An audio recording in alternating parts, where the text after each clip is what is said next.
Here we go then. Tottenham's last chance to continue something worthwhile in their season. The second leg of the Europa League last 16 clash against RZ Alkmaar. We head into the game 1-0 down on aggregate after a really disappointing performance away in the Netherlands last week. It is the last chance probably for so many people, for Ange Postecoglou. It is probably almost undoubtedly his last chance to save his job and remain the head coach of Tottenham Hotspur Football Club. It could be the last chance for certain players of the club to prove that they are good enough and worthwhile to have around. You know, Heung-min Son, our captain, is he going to be that man, that guy who can step up and deliver when Tottenham needs him the most? It is very, very nerve-wracking. The stakes are higher than ever. There is so much to play for.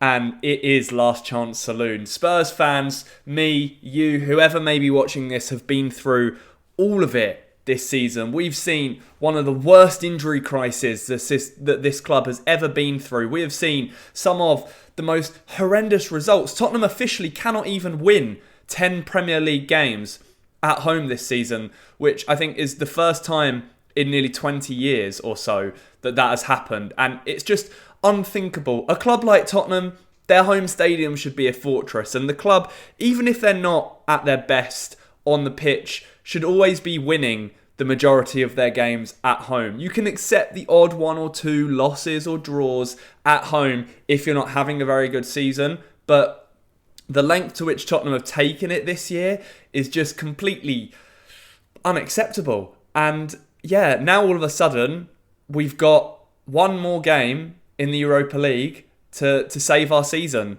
Otherwise, 3/4 of the fan base probably tune out until next year. If we go out of this Europa League on Thursday night, the season is over and it's not even the middle of March yet. That is completely crazy to me to think about. We have absolutely nothing to play for in the Premier League. How are we going to respond? I think that is the big question. How are Tottenham going to respond to the performance against Alkmaar last Thursday away from home?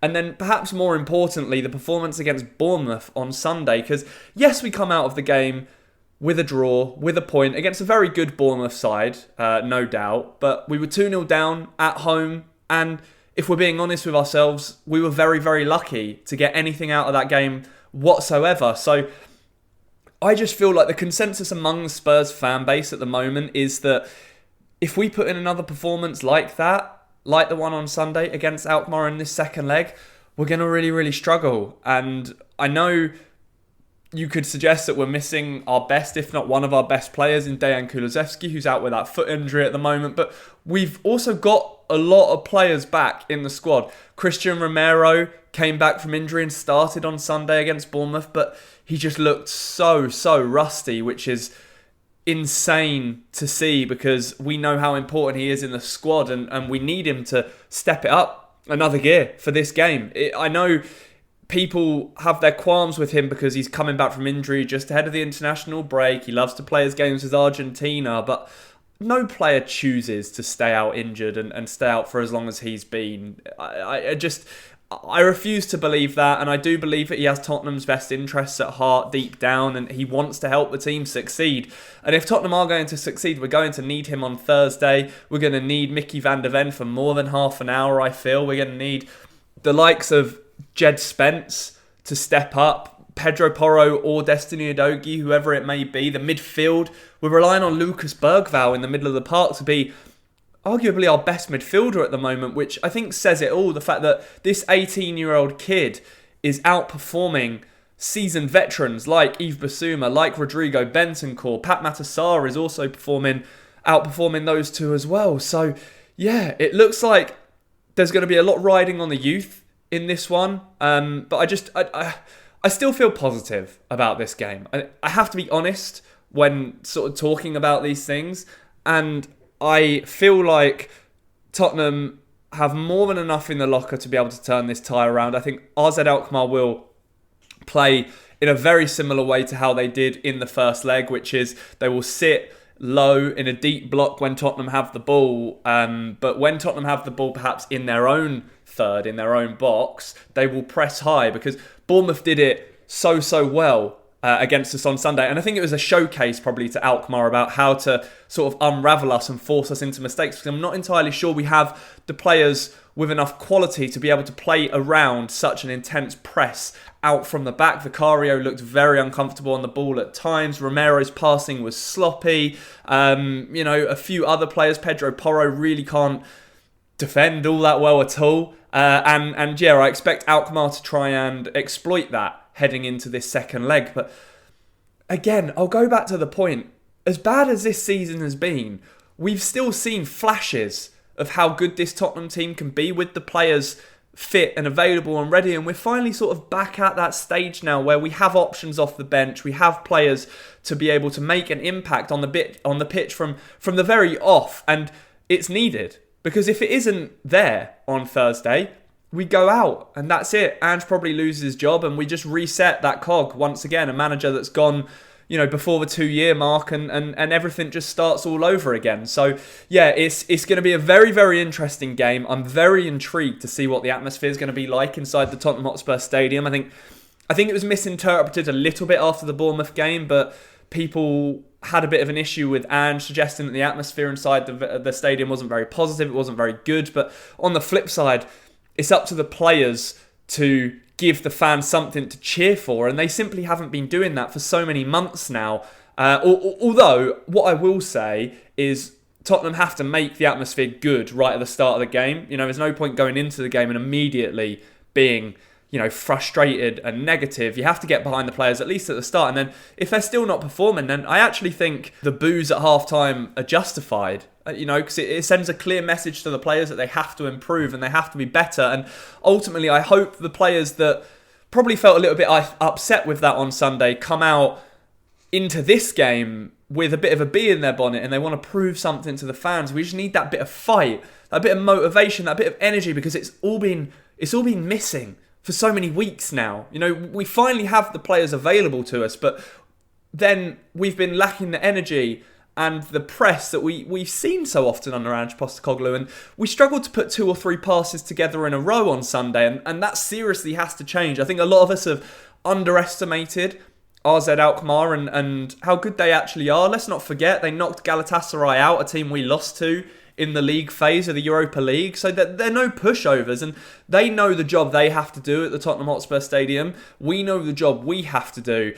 The question isn't, do we have the quality to be able to beat them? Because we know we do. It's, are the players going to step up and deliver? And I think you have to go as strong as possible from the very off, regardless as to whether you're managing players or minutes, because this is the game. This is Tottenham's season-defining game, and you have to go strong from the very, very start. I think the lineup I would go for is Vicario in goal. I would have Destiny Udogie at left-back for this one, alongside Mickey van der Ven, Christian Romero and Jed Spence. Pedro Porro dropping out onto the bench. I thought he was not very good again on Sunday, and, just really frustrating to watch a lot of the time. In midfield, I think we probably have to go with Lucas Bergvall, and I'd put Archie Gray in there. I really, really would. Bentancur is suspended. Basuma's nowhere near good enough. You could argue maybe Papsar could go in there, but Archie Gray has been so good for Tottenham this season.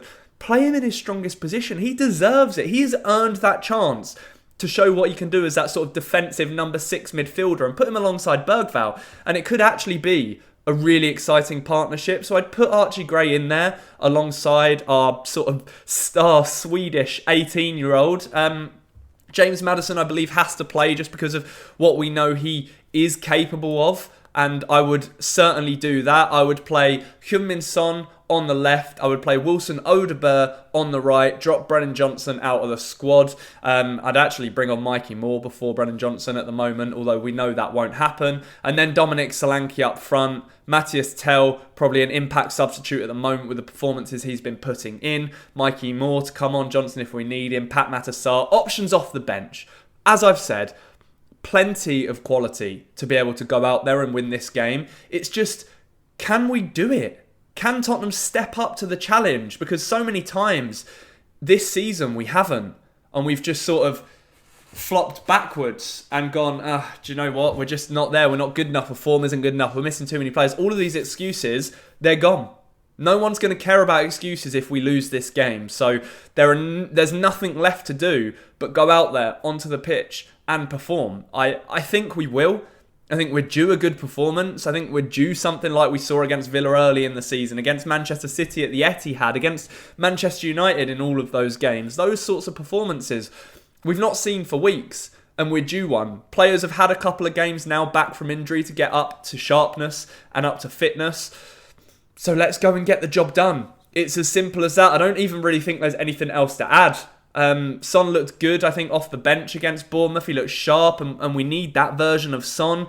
Odegaard, I think, is good. He just needs that end product at the end. He can beat his man, but he just needs to pick out the right ball. And once he starts doing that, he'll be a really, really dangerous player. Bergvall looked really sharp when he came on. Again, he's flowing with confidence. Even though he scored that own goal last week, he's still putting himself about, taking risks, and 9 times out of 10 it pays off for him.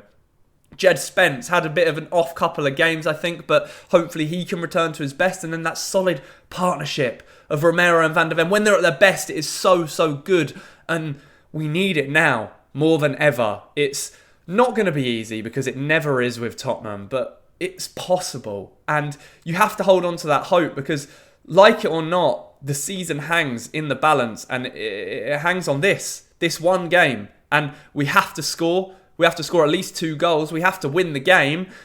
And then hopefully just keep something alive. Keep something worth fighting for. That's what we want to see. Something worth fighting for.